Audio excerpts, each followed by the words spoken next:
Hello. Hello. Let me just make sure I'm on the right camera. I am. Let's just up it and center me a bit. It's not really in my square, and neither's this for some unknown reason, but never mind that. That'll do. Welcome in, everyone. Hope you're looking good and feeling fine. Welcome to tonight's GM prep stream. It's lovely to have you along. I've changed the tint on my camera. So beforehand, this was the tint, and it made me look very red and pinky. So I've added sort of like more green to it, which I think gives me a better look. I still haven't decided whether or not I might just go for the sepia look or either the black and white look to see whether or not they're any better. But I decided not to go with the blur look, just so you all appreciate that, or not appreciate it, whichever way you would like to look at it. Okay then, so let's get on with the... Oh, what's this? Oh, somebody saying hello. I don't think it... I think it was last week's. Let me just delete that from there. Yeah. So yeah, we got a bit of recapping to do with last night's adventure and how that went, and then I'm also looking then to start off a brand new adventure as well.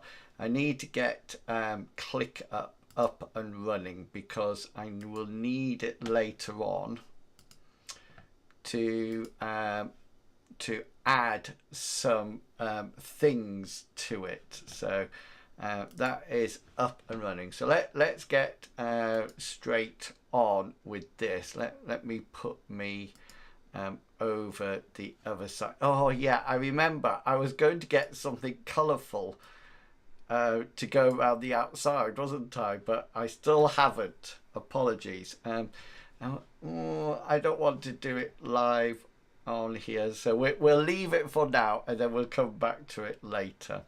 I wonder whether or not I can just make this almost like as big as the screen. Maybe that will work. A bit like that, maybe. We'll see how it goes. We'll see how it goes. Okay. So before we do that, I need to just have a look at this. So this is ClickUp. This is where I log everything down here, and you can see there's something already on here about drones, because I know Captain Kangaroo is looking forward to creating robots and things like that, and this really worries me, but I'm going to sort of like go for it and see what happens. The other thing that I'm going to work on is this idea, not tonight, but this idea of stim patches and boosters.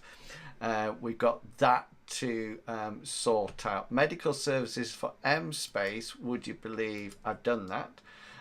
That's already done, and we don't need this start. I've done the start port, and I've done traveler systems. I figured out space combat. We've done that a while back, and that's good, and that worked fine. So we still got a lot of stuff to do, and just so you know, this is like my overview that tells me everything I need to do. So you can see now, why is that? Oh, it's just you can see that they appear here now. So, and this is what I'm sort of like working on. This should actually probably say working on, or to work on. Can I change it while we're here? Let's just see. There you go. To work on. And then we can just change that, and then that's it. Cool.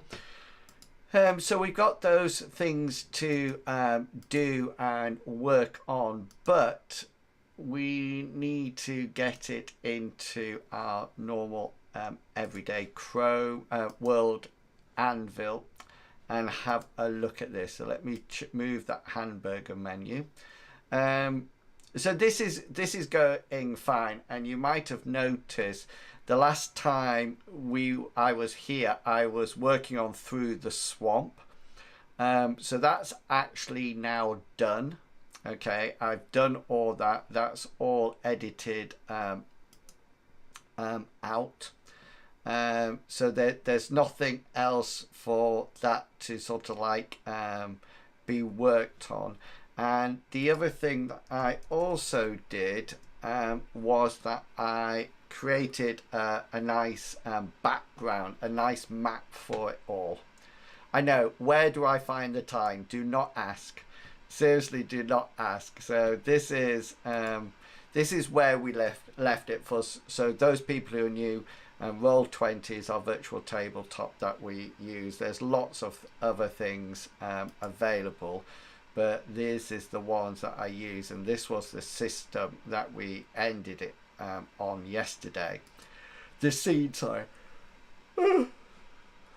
So I've also made this one that has this huge Tyrannosaurus Rex on it, but I also have, if I can find it, I have some plants ready to put in. So this one is called Snapdragon, that actually lures its victims to it and then tries to decapitate them, which should be fun. And I also have Sticky Whip, that is more sort of like entangles people, then keeps them entangled as much as they possibly can forever. Excuse me. So that's all there. Now, I haven't put on here the tokens for the plants because I don't want to give too much away. And I can guarantee if I put something right here that says plant, everybody will move around it, you know, and then that'll be it. And then I've actually done this.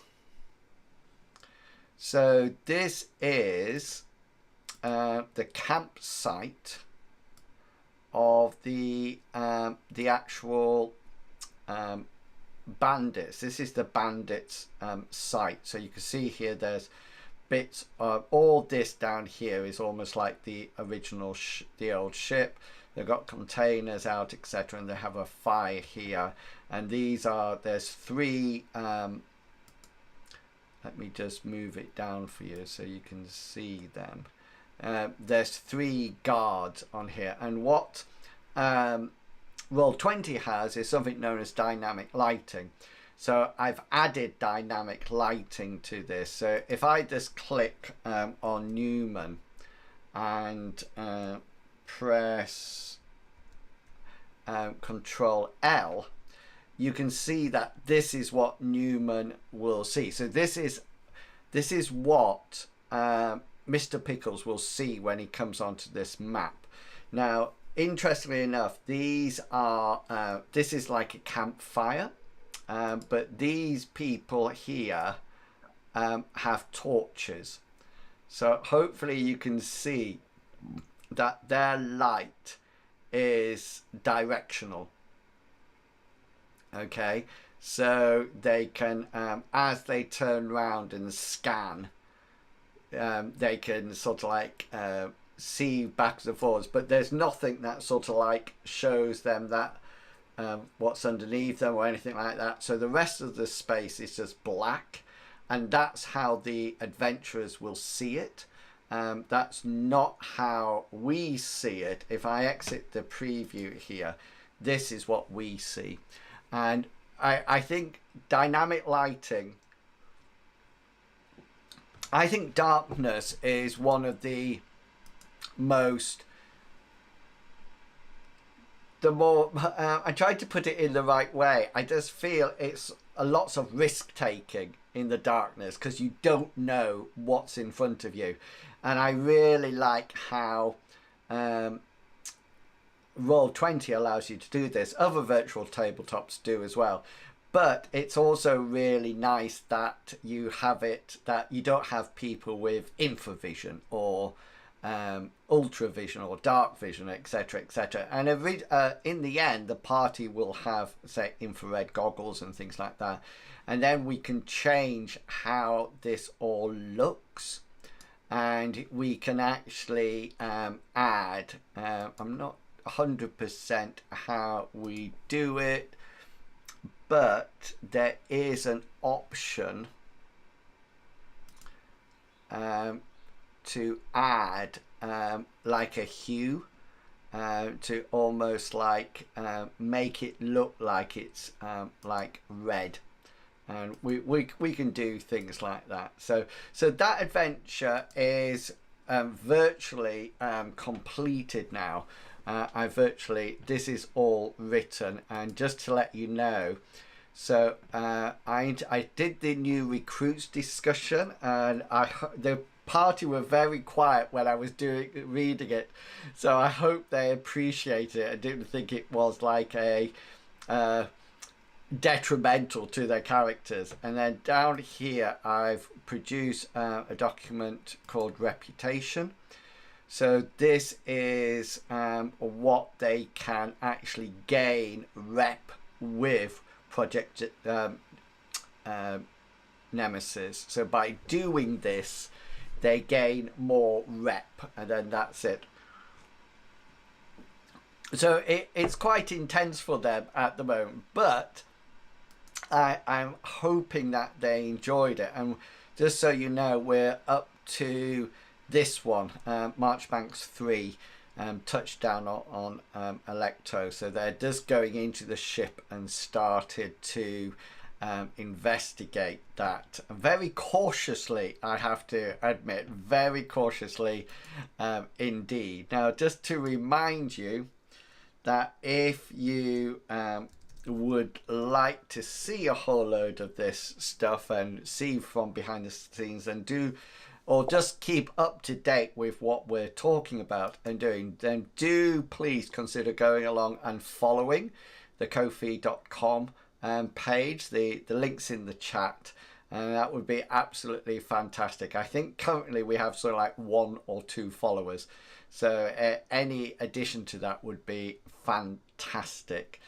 Just to remind you, when I've got enough money, I want to buy a new camera for my Sony, because I want it so it blurs the background a bit. But just bear with up to that point. And thank you to, I think it's Tex or said that he came in and liked the video and then left last week, and it's fantastic. So yeah, giving it a like really does improve the chances of people seeing it. Okay then, so we got lots to do with this, but I need to start thinking about the next adventure, and that's when we go back into Mithras, and i.e.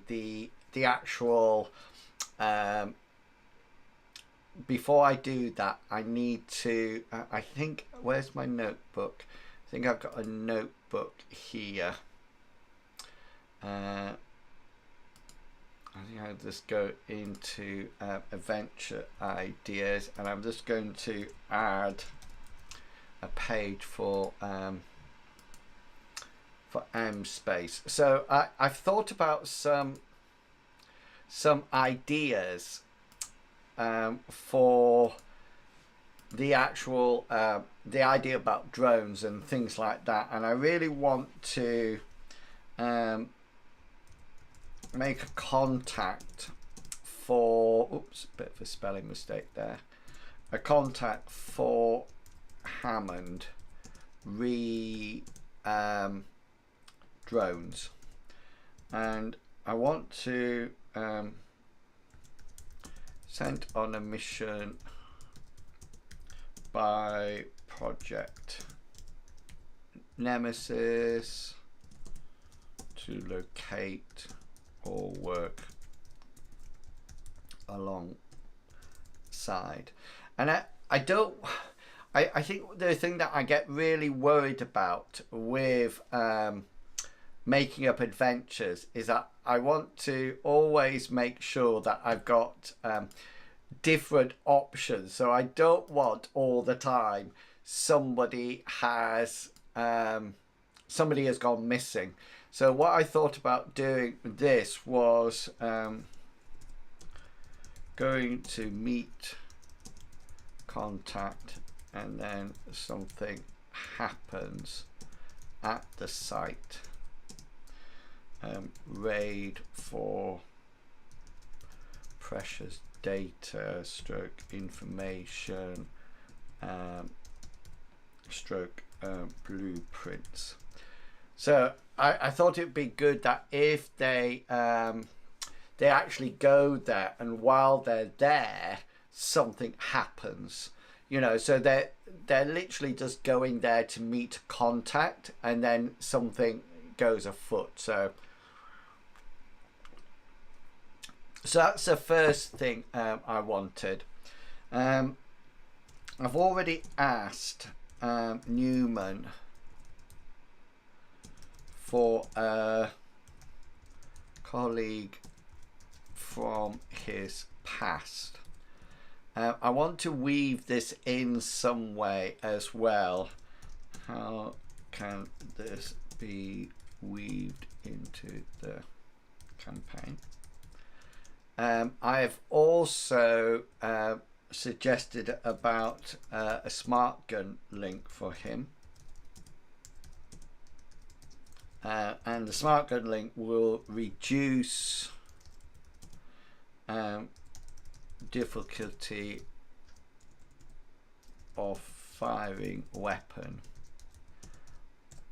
by 1 level. So the idea is that when he's got his smart gun link, instead of everything being standard, it'll be easy. Now you might be sort of like thinking, wow, that is majorly powerful, but in fantasy Mithras, mystics have that ability already, and so they can reduce it. And the important thing is that I want to start to implement technology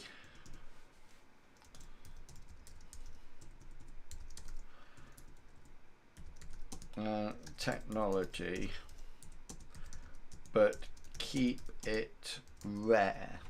So this might be follow leads to get there, get the smart gun link. So I want it sort of like within the campaign. I want it part of it. I want to implement technology but keep it rare and make it precious. So I don't want it of a sense of throw away this robot, throw away this smart gun link. It's really rare in this system, in this sector. Check on tech levels for all crafting skills. Where will it be possible to create these? Also consider how workshop requirements, etc. Okay, so that's really good. That's all sort of like weaving in nicely, and these are just my ideas for when we come back to MSpace. So currently we've got this adventure of MSpace, then we'll do 1 or 2 adventures with Mithras.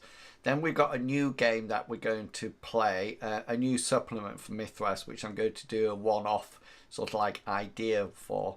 And then after that, it's Destined, the superhero game. And then after that, it's MSpace. Or if people want to do it a different way around, then we can start to mix and match. Okay, so like I mentioned, we now need to switch worlds. And just to let you know, on World Anvil, you can see that I've got several worlds here. This is Voltaris 42-7, which is the MSpace one. There's Mithras.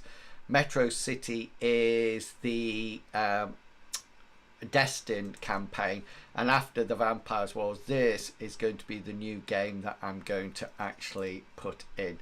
But today we're going to click on Mithras, and it'll change dramatically because this is something that has been huge. It really, this has been going for a long time. So just so you know, this is what you would see if you followed the World Anvil page. You can see here that the orders and organizations, so all these are planned out. They're all sort of like created.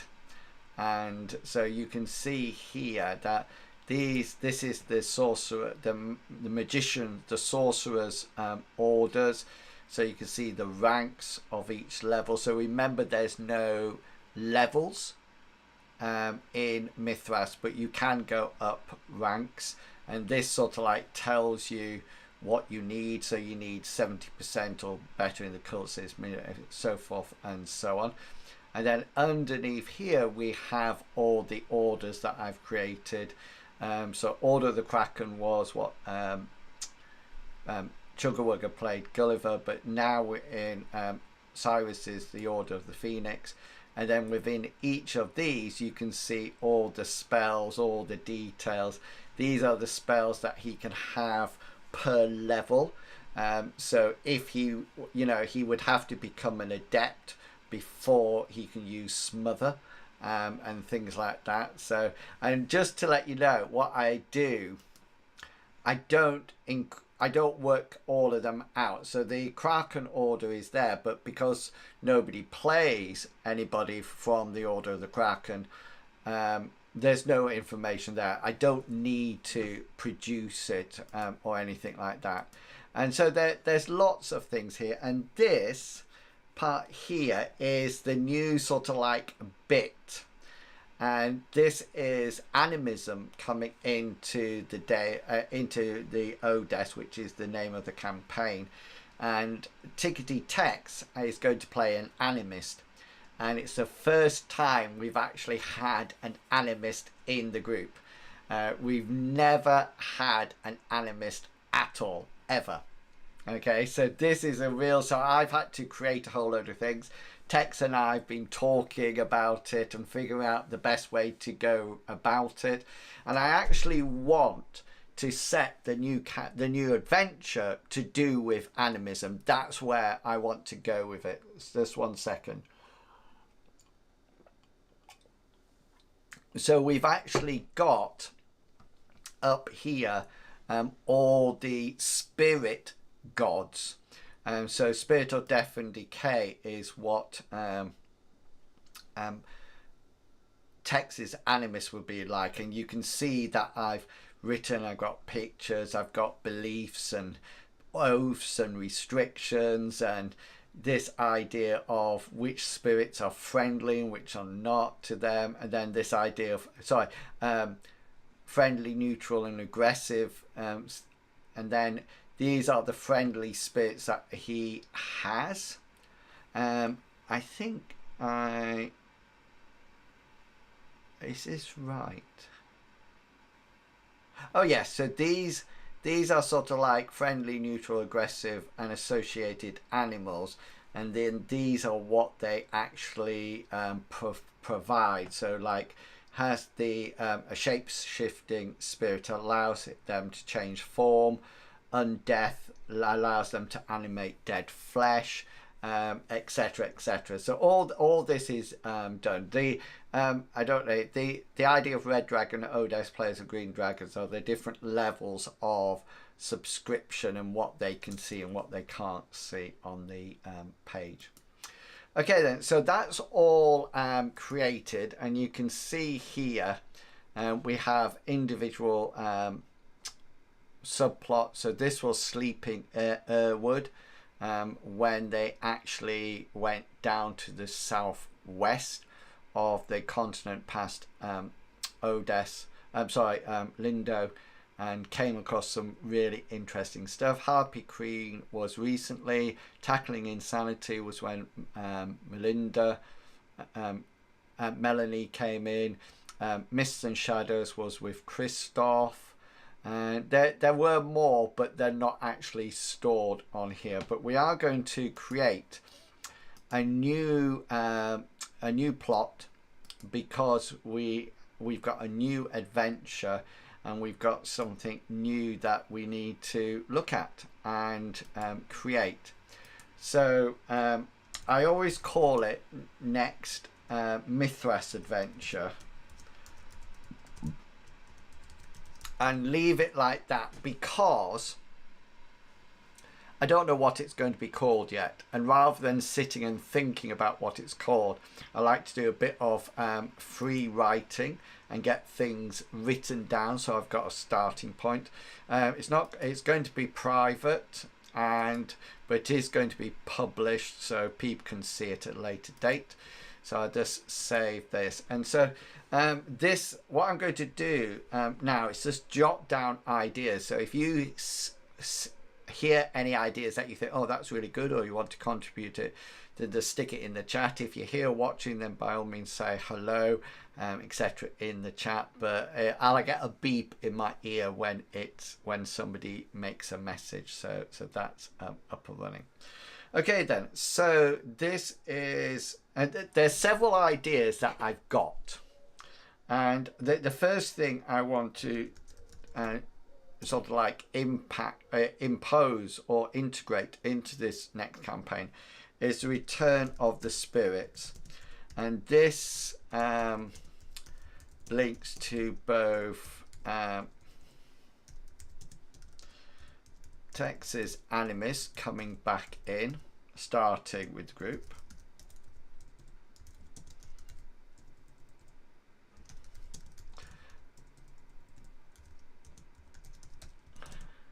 and I fancy having like an arch enemy or somebody called the Shaman or the Shaman returning as well.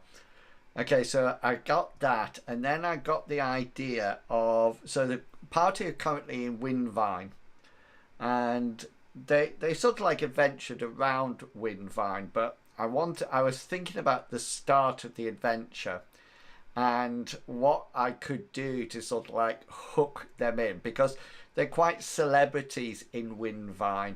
You know, Bartleby's trying to set up his church. Cyrus is looking for new sorcerers' apprentices and things like that. So they're quite sort of like important. And what I thought I would do, let me just take that off so you. I wanted this idea of people coming in to Windvine. We need the settlement from outlaying farms and ranches. Oops.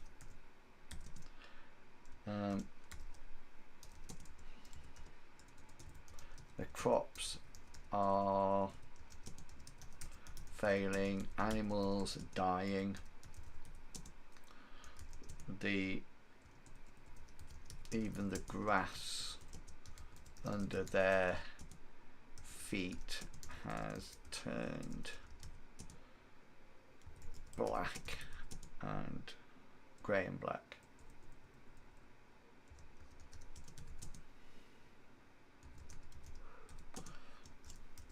Their houses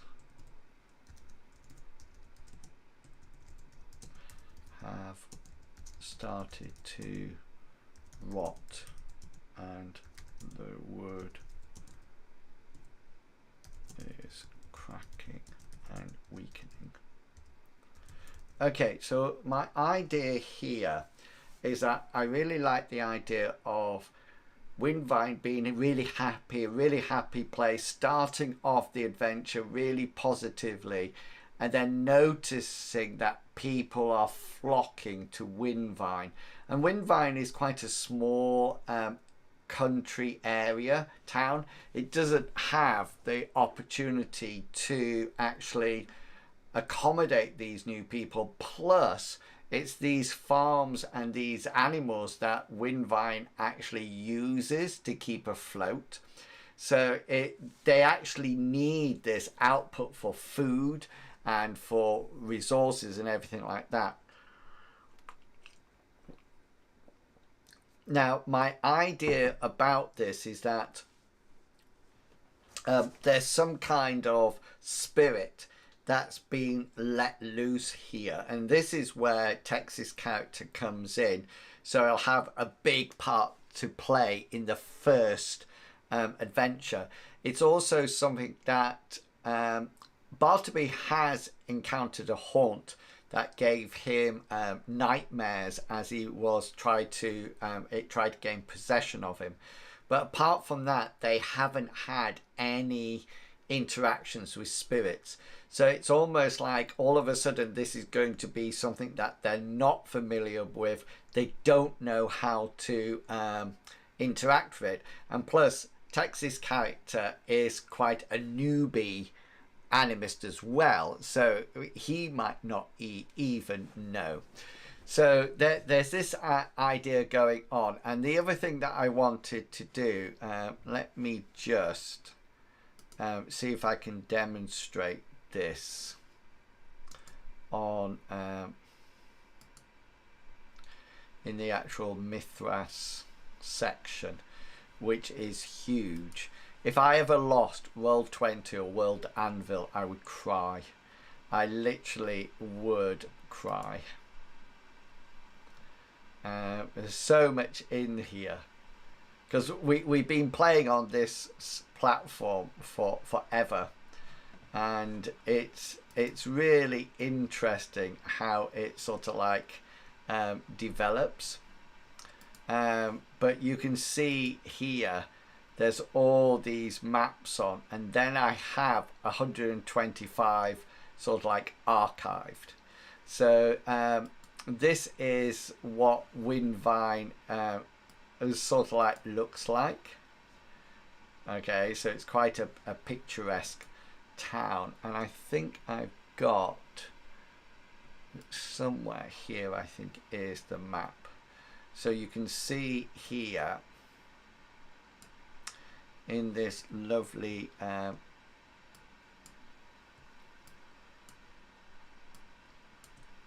I can just get the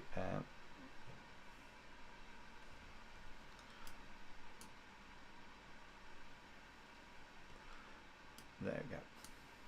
That's what I want. So for some reason it doesn't actually want to pan, so I'll grab it like this. So what I'm thinking of doing, and I need to do it, so these are hills, and then above here are mountains. So what I'm going to do is bring these hills and mountains right the way around here, and hills like that. So it's almost like Windvine sits in a plane at the end of almost like a terminal terrain, if you know your geography and things like that. So they're sort of like mountains and hills surround the area, making the plains of Windvine. Let's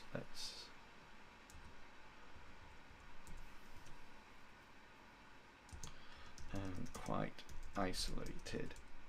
Okay, so this is a good start off, and I think I watched the beginning of, I played the beginning of Baldur's Gate 3, BG3, and saw the Mind Flayer, and remember how much I love Mind Flayer, or I think they're called Illithids or something like that. And I thought, let's do Mind Flayers, but then I thought, no, hang on, let's not do Mind Flayers. Let's create something that the party are not familiar with. And I thought that would be a really good idea. So I started to get some ideas, and I talked in the Mythras Discord chat, so in the GM channel. So thank you to everybody who contributed. But I have some ideas for like monsters or mobs that I would like them to encounter. And so the first one, I don't have a name for it or anything like that. I've just got like a concept, and I want sort of like tribal people with spears and possibly shields.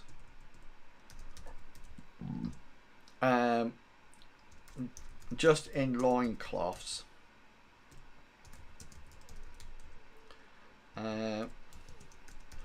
With a free action, they can cover themselves in with chitinous plates. So it's a bit like they look there, everybody's thinking, oh, this is going to be easier. And as they start to run towards the party with their shields and spears, they notice that across their body, sort of like chitinous plates or bony plates starts to cover up their as armor. And so what I wanted it to be was that, because the party are very good at resisting damage, but what I wanted them to be is think, we've got to do so much damage to get through this now. I also want to use passive blocking so they don't need to defend. So how passive blocking works is that as they anybody who's got a shield can automatically block certain areas of their body, hit locations. So for example, say the party hits one of these people, and I have an opportunity to parry, but if I parry, I use up an action point. Okay, so if they fight, I parry, they fight, I parry, I can't attack anymore. Or they attack, I parry, then I attack, they parry, and that's it, I'm out. But some of them have 3 action points, so it can go again. So what passive blocking allows you to do is have a shield or another weapon in your hand, and you allocate hit locations on your body. So depending on the size of the shield, depends how many locations you can actually block. So say for example, I decide with my shield to block my head, my left arm, my chest and my abdomen, say. Okay, so when they attack me, I don't parry, I trust my shield. And so they go to hit, and then they roll to hit, and if the hit location is those areas that I've passively blocked, then the shield takes the damage rather than me. And so with the original, they attack, I parry, I attack, they parry. What it will go into is they attack, I do nothing, I attack, so that's the first out of my 2. Now they only have 2 action points. So if they parry, then they're going to lose their second action point. But I'll still have one. So that's what I want to use. I want to show Hengist always played like a tank with sword and shield, and he actually got rid of his shield and went with a 2-handed sword to do more damage, you know. But Ulrich, my mystic that I put in for a while, he had a shield just for me to see how it would work. So that's one race that I want them to come across. And this idea of tribal people,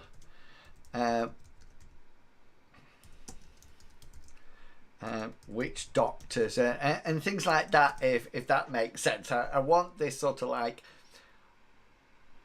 unpredictability. They don't know what they are or what spells they're casting, etc, etc. And the witch doctors, okay, witch doctors will have some spirit magic fetishes, but nothing too powerful. So that I want to introduce them. Hi Ray, how are you doing? It's lovely to see you. Hope you're looking good and feeling super duper fine. If you have another name on Twitch and you come in from Twitch, then please do say who you are. But if you're just an RPG fan from YouTube, then that's absolutely fine. Welcome. So I want them to have some spirit magic, but I also some folk magic as well. Attack in numbers. Possibly use, I don't know whether or not I want to use the Rabblings rule here or not. We'll have to wait and see. So that's one sort of like idea. Oh, hi Jardic Heart, how are you doing? Look, I can put your pic, I can put it on screen there. There you go, look. Hey Jardic Heart, how are you doing? Okay, so welcome to Behind the Scenes. So the other thing that I was wanting, I wanted this idea of mind flayers because, Ray, I had watched the beginning of Baldur's Gate 3, and I thought I'm going to have mind flayers and everything. But then I thought the character's going to know about them, so I wanted to create my own character. And the other one that in the Discord chat for Mythras in the GM only channel, I said what could I have, and one of them came up with serpent. Soul eating serpents or something like that. So the first thing is I really like the idea of, I've always liked lizard men / women. The idea of those, I really like that idea, and I've used them once in the adventure. I also like the idea of undead as well. So I like that idea of undead, but I'm always using skeletons and things like that. I also really like the idea of having a lich of some description. So these are all sort of like rolling around in my head at the moment.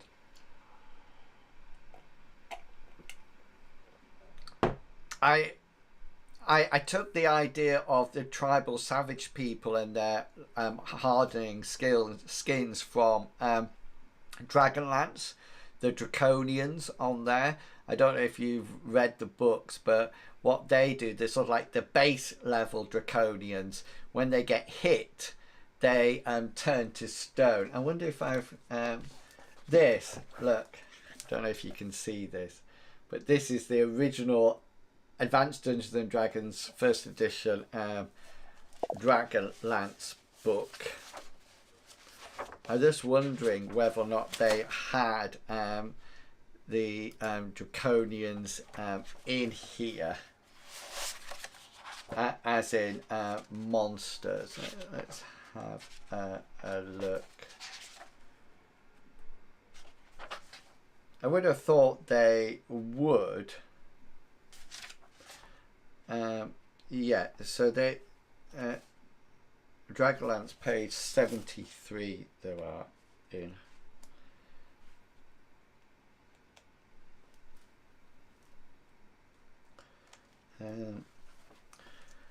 So yeah, these were them. These were them, and they're sort of like the first Draconians. When they reach 0 hit points, it turns them to stone, and the person can get their weapons caught in them. The next level up, when they reach 0, its scaly flesh shrivels and crumbles from its bones in a dust of cloud. Then a cloud of dust, sorry. Then they explode. That's the next level up. The next one is when reaches 0 hit points, its body instantly dissolves into a 10-foot wide pool of acid. And then the next one up, the Sivaks, I don't think they Sivaks who are killed by creatures larger than themselves will burst into flames, causing 2d4 hit points of damage. So it's really not, I like that idea, but I don't want to use that idea, because what I think they'll end up saying is that I'll be saying, oh, they're doing this, and they'll be saying, oh, sorry, do you mean they're like Draconians out of Dragonlance, if you see what I mean. They're sort of like related to it, and I could have this tribal people rather than people. These could be lizard men and women as well. They could actually be lizards, like lizard men. I've often had a fond place for lizard men. I used to have a really nice little metal figurine of them, all painted blue, and one of them had a turtle shell on its arm, which was interesting. So we could make it all sort of like lizard men. Now the only issue I have with that is that I've used lizard men before. Okay, so water hobgoblins they were, or goblins, and Bartleby calls every single one of them water goblins or hobgoblins or things like that. It would be really neat. Hey, Matt, how you doing? How you looking? Good and feeling super duper fine. Thank you for coming along today. So I might, and there was some some chat about them being blood suckers, or almost like essence draining.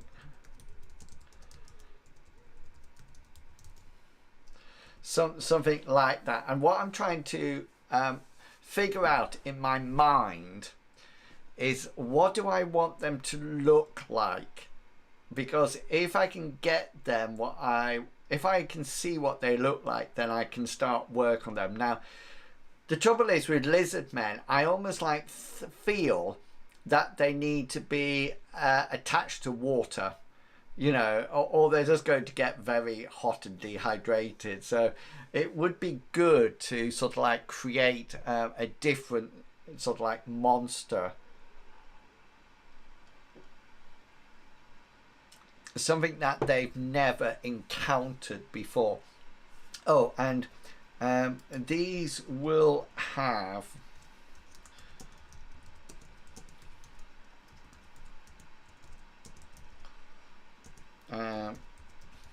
so they also will have pets that they sort of like are on a leash, and then release them to attack.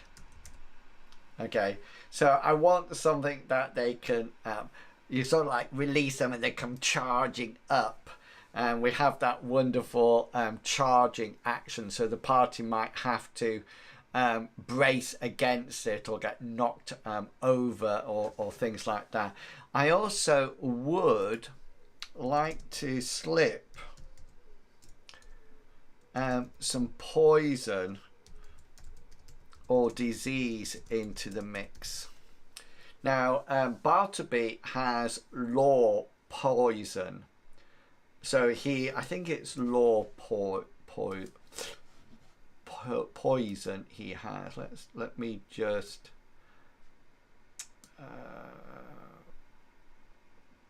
so I've got all the characters here, so I can always check on their yeah, law poisons and law monsters as well. So there's lots of possibility there, and I like this idea of poison, etc., and also haunts and use of tenacity, which is almost like this sanity stat in Mithras. But what I can't do is that I can't picture them. I can't actually picture in my head what they look like. That's what I'm sort of like trying to pick up now, because I'm not too sure I want them to be lizards. I want them to be humanoid, I know that. So I don't want them to be like a gibbering mouther or something like that. I want them to be humanoid. But the question is, what do they look like? And I'm trying to think about the shaman or the shaman, and what type of people would he recruit? And that's where I come back to this idea of savages. Finished helping my man set up a bag. Oh, that's nice. You're just chilling and relaxing now. That sounds cool. I really do like your icon, Matt. It's really good. I don't know if you did it yourself or somebody else did it, but it's really good. It's really catchy. Simple yet effective.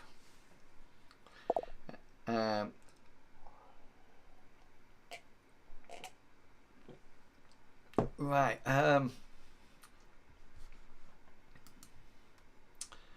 I just can't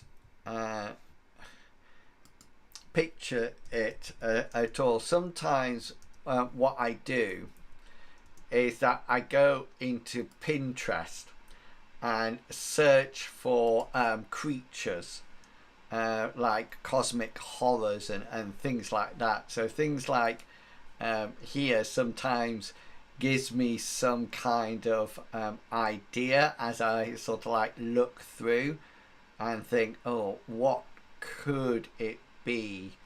So let's talk about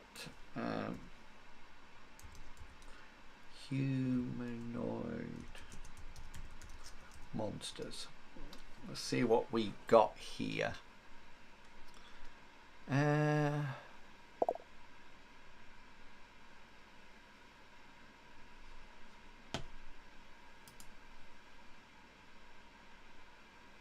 It's definitely serving you well. Very much so. Oh, hang on. We don't want true classic shirts.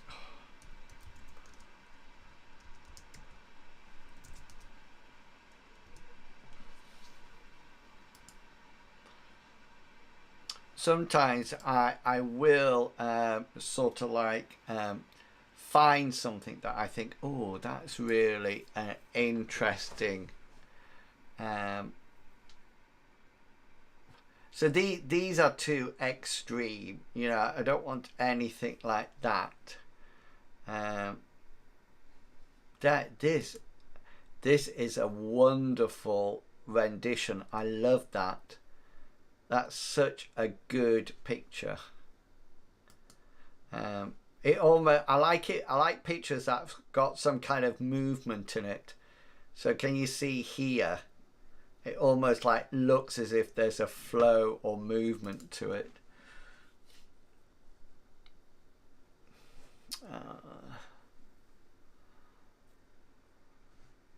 I like things like this. I like it that they have horns. Horns would be a nice thing for them to have. I want to keep them quite tribal.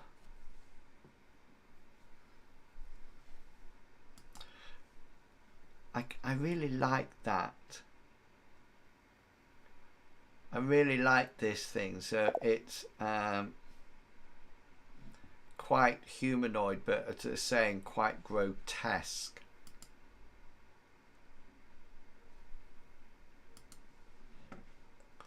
I do like that.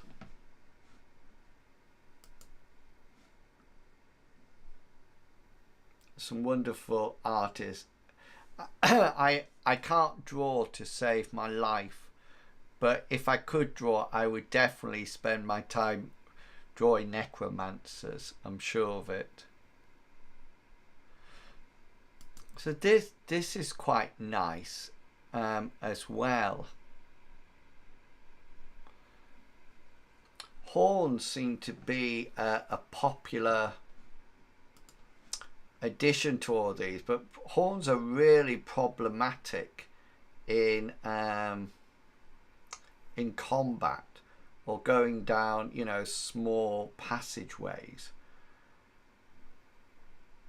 Oh, I love this turtle. A turtle paladin. I think this is a race in 5e. Doesn't look that much like a paladin. I would say it looks a little bit more like a death knight.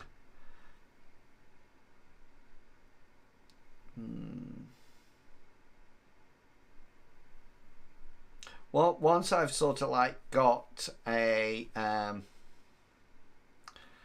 vision of it, then I'll be away. So this was sort of like the sort of lizard man I was thinking about, you know, but I just think they won't be suited to sort of like underground. This one's a nice one as well, but I don't want to go with dragons.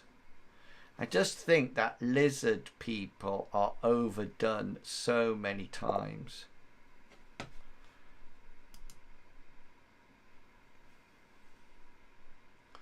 I could do that. I certainly could do that. Do you know a good site?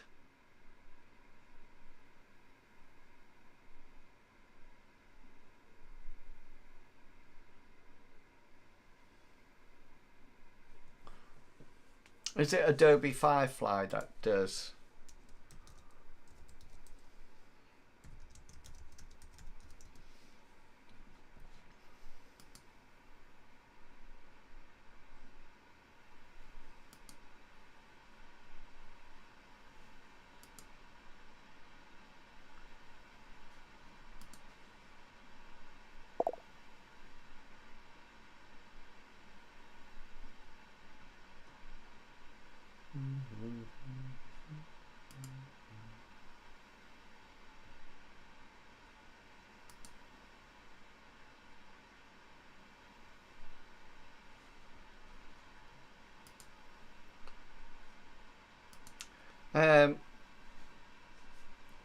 What will you make today? That's generative recoloring.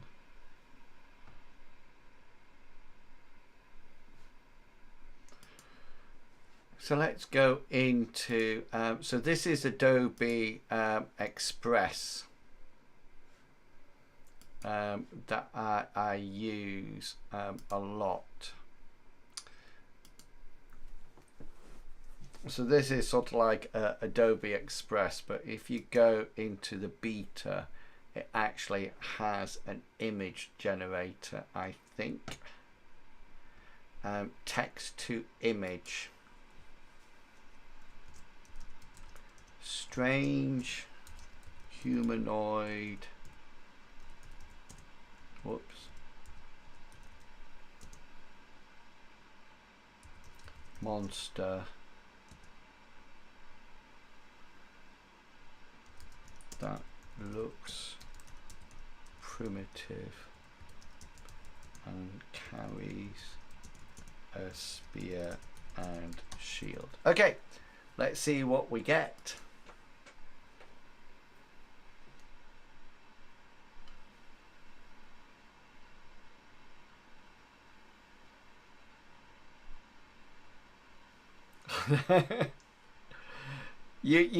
You have to admit that is pretty good, isn't it? We've got some more.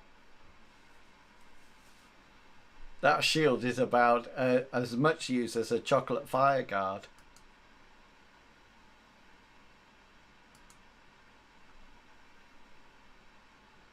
These look very tribal-like.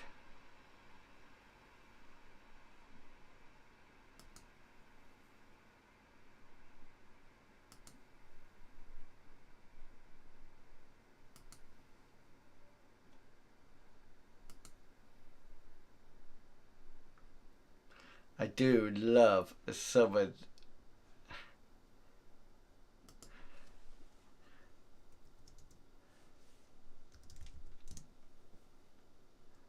hang on.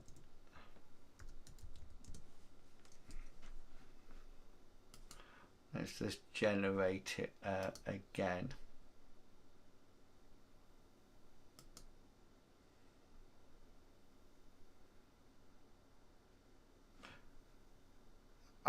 What's happening with this part here? I'm not too sure where that's going at all.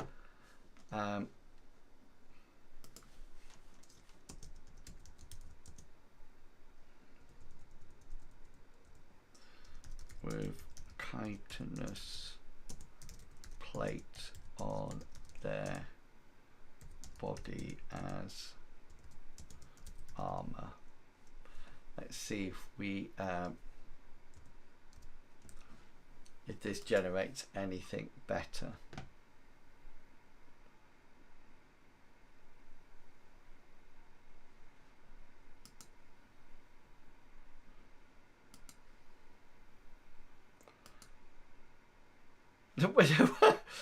What's this here? It's made a bit of a mess there. It is really good.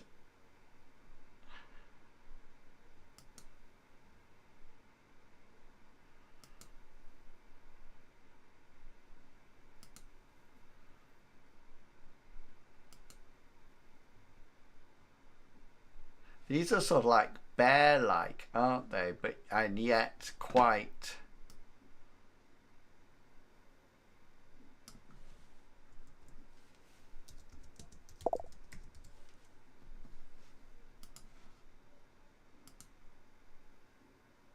Yeah, primitive Wi-Fi. I've changed the. This is when you put undead into it.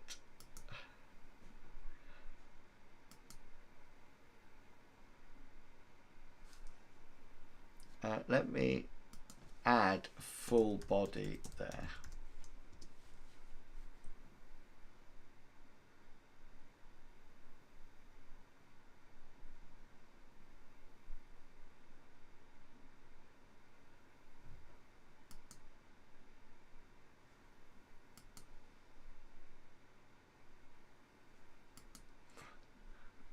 These look so. Okay, let's put.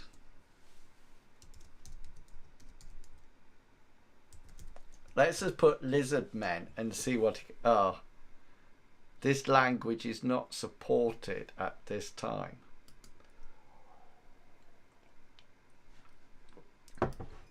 Okay, let's humanoid lizard people. See what it comes up here. I love his armor. Look at his armor. It's like somebody out of I like the way that's blurred at the background. Do you know, I'm going to have some fun with this as well. I really am.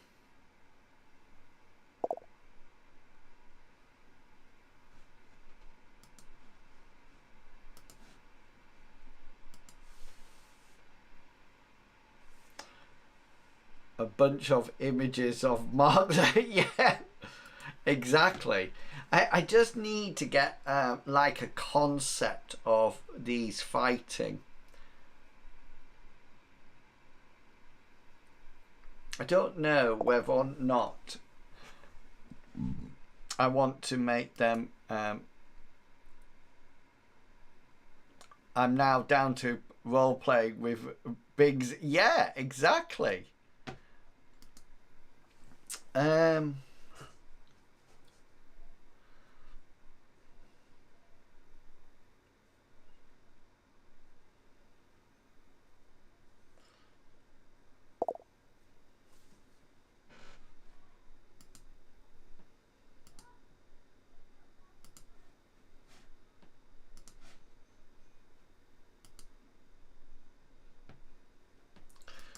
wondering whether or not, do you know, I think I'm just going to keep them like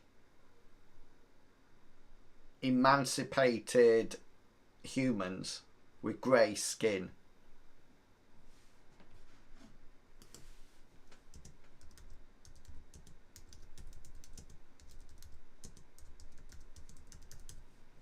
And then I think what I'm going to do, like the Draconians,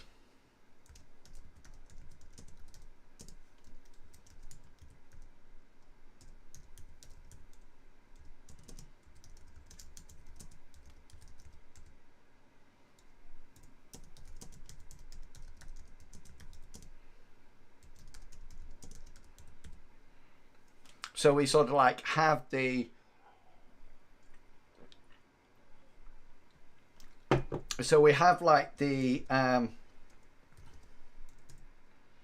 tribe, which are humans with chitinous plates for armor. And then we've got the animal handlers with the boars or something similar.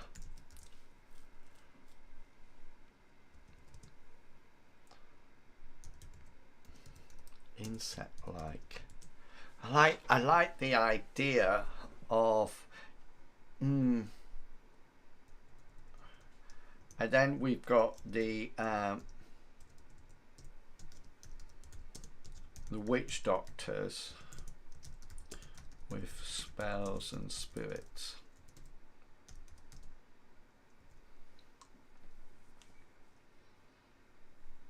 So there's sort of like different levels of them going up. I just thought, oh.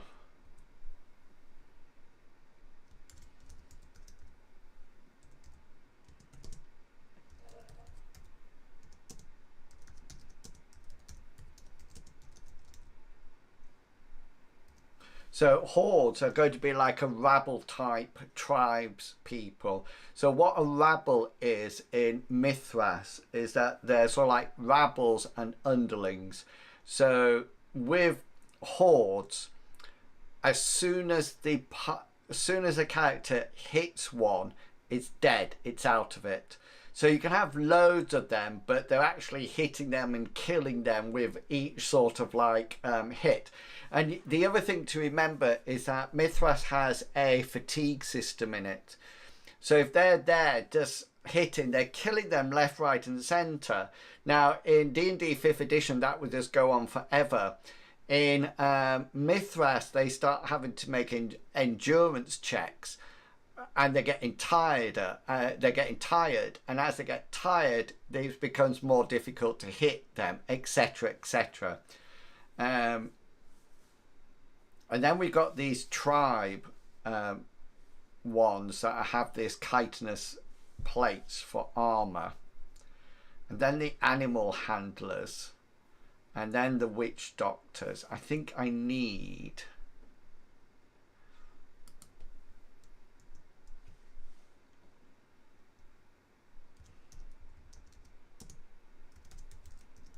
I think here we need bigger fighters. And then here we've got the chiefs. So this is all coming together now. So this, remember, is the fancy one. But we've got this idea of people coming into Windvine from the outlying farms, crops are failing, etc., etc. And it seems to be some kind of a spirit. And then almost like we've got like the shaman are on top. Maybe there's no chiefs. Maybe that's the hierarchy. That would be a good hierarchy then. I like that. And so the when we come to this idea of spirits, so what they're actually using is these spirits. These are the spirits that they're using, the really aggressive spirits that nobody likes to actually interact with. So they're causing sickness, they're causing disease and things like that. So a bit like this decay one here. So Tex's character will have that decay spirit, but the shaman is using them in a completely different way. And is it something that Tex's character will associate with and think that's fine, or is it quite the opposite way? So his spirit of death, decay, and darkness is called necrosis. Shaman believe that death is the natural pathway that everyone's spirit goes through. So it's very much a case of spirits of necrosis sort of like feel they're not necessarily evil, but the shaman that I want to create is definitely evil. And I think this guy's plan, shaman has been awoken, heading from the mountains down to Windvine.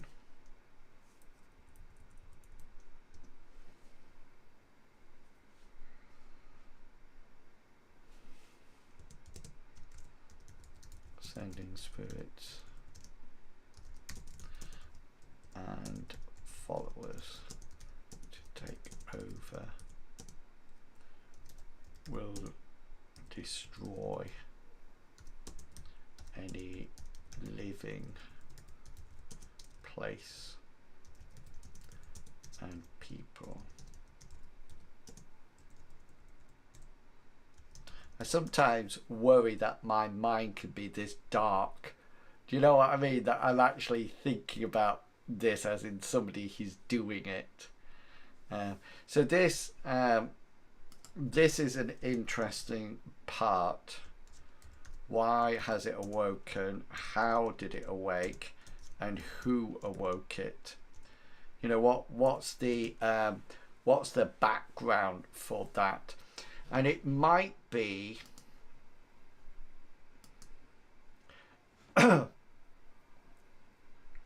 it might be that I add another spirit, another spirit god,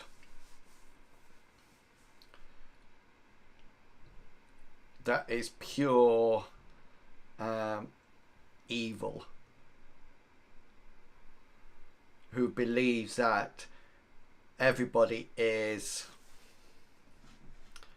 lower than them,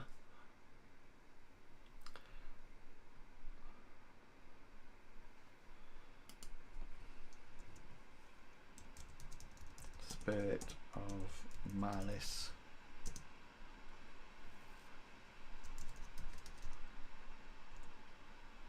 destruction, pain,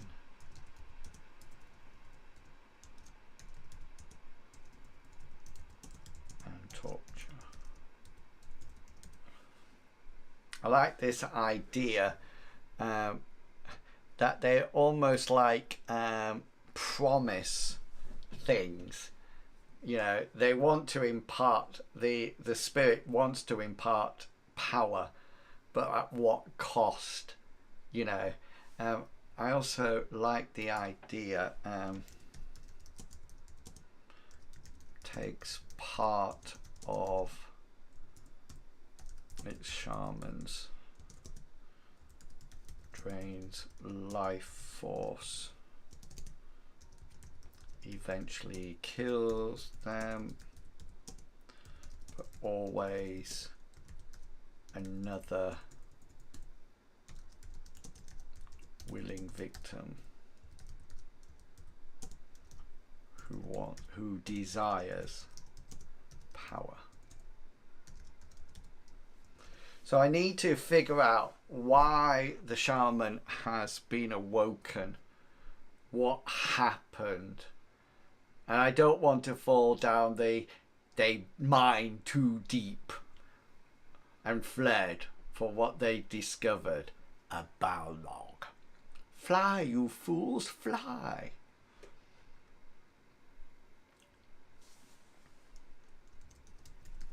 sealed away from ancient times.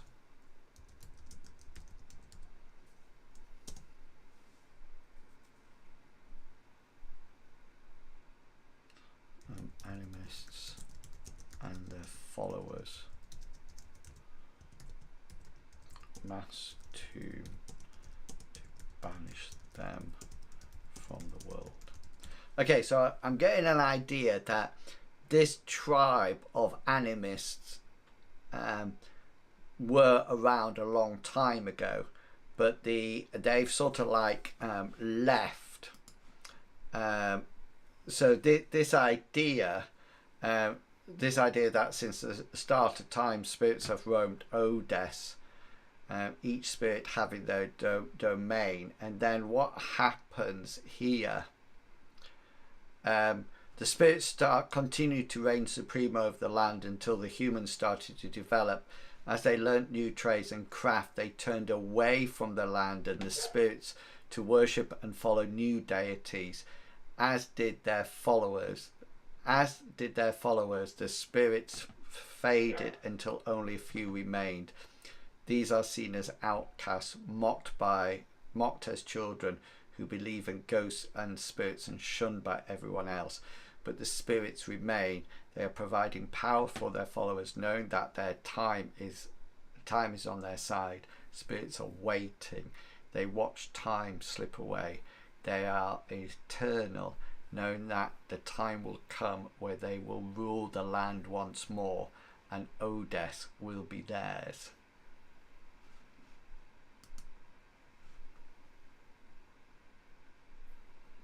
Yeah, I like that. I like writing little things like that. The other thing that I'm always thinking is that I don't need to fight. I can guarantee when I go for my run tomorrow, when I'm fighting through the pain, something come to me. But this is really good. We've done a lot here, and we started to get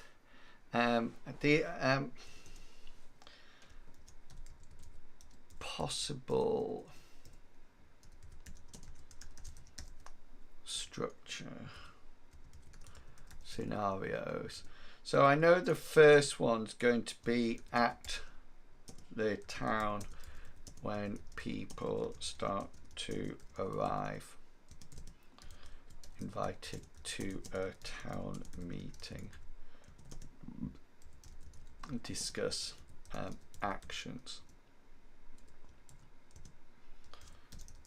Journey out into the surrounding areas. Investigate the farms and the land.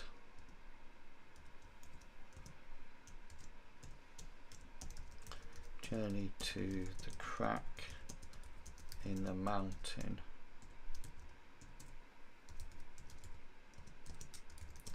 Source of the evil spirit.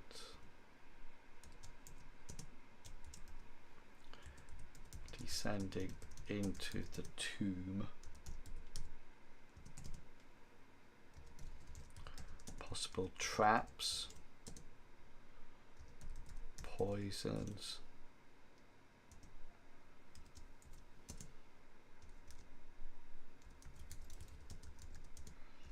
reaching the epicenter,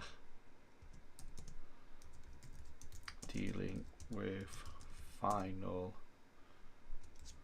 shaman 6, shaman not, shaman died but not the spirit god. So that gives me roughly a series of things to happen in an order. Yeah, exactly.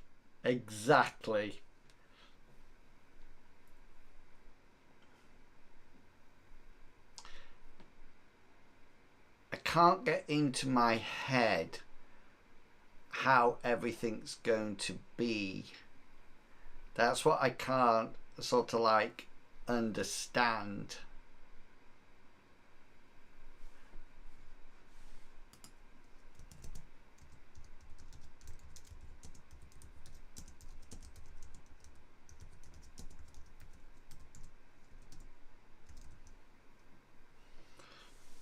I'm thinking that there will be some kind of camp around.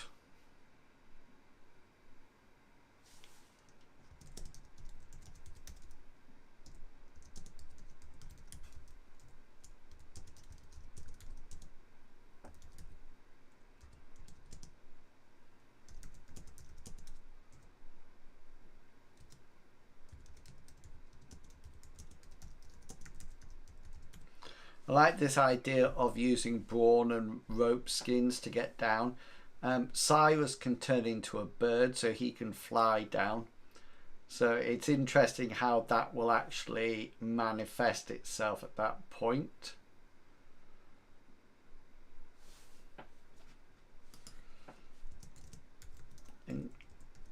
Encounters with haunts here.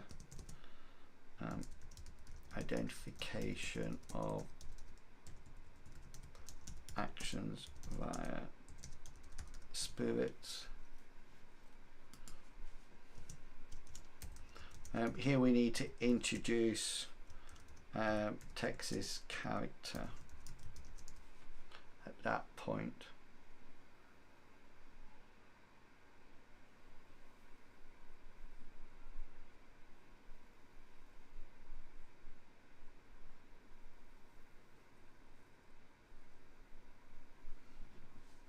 I think this would be, I feel I've got a story now. I feel I just need to take a break from it now and let the idea stew for a while.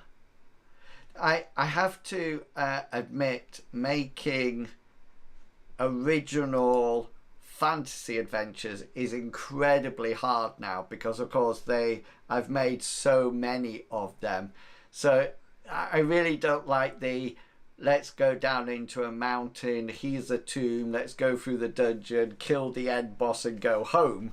I don't particularly like that, but it might be something that I need to think about and sort of like try to come up with some other creative ideas about it. Right, people, I'm going to call that a day now. I'm tired because of lack of sleep last night, but I think I should get off to bed and get some sleep before tomorrow. Content creation work tomorrow, so I'll be busy creating videos, etc. This will be available online straight after. So if you're in the chat, thank you so much for coming along today. I really do appreciate that. And yeah, I hope you've enjoyed seeing a bit of behind the scenes, and if there's anything that you would like to know, then just drop me a message in the comments. Remember, you can follow all our exploits, RPG exploits, over on the Ko-fi page, so do go over there if you're interested. Okay, huge thanks for coming along. I hope that's been interesting, giving you a bit of behind the scenes look. I'll probably not stream in the morning tomorrow morning, but tomorrow, but I think I'll probably stream on Tuesday, Wednesday and Thursday like I did last week, so keep an eye out for those. Okay, until then, stay safe everyone, and happy role playing and happy gaming. Have a wonderful evening. See you. Bye bye.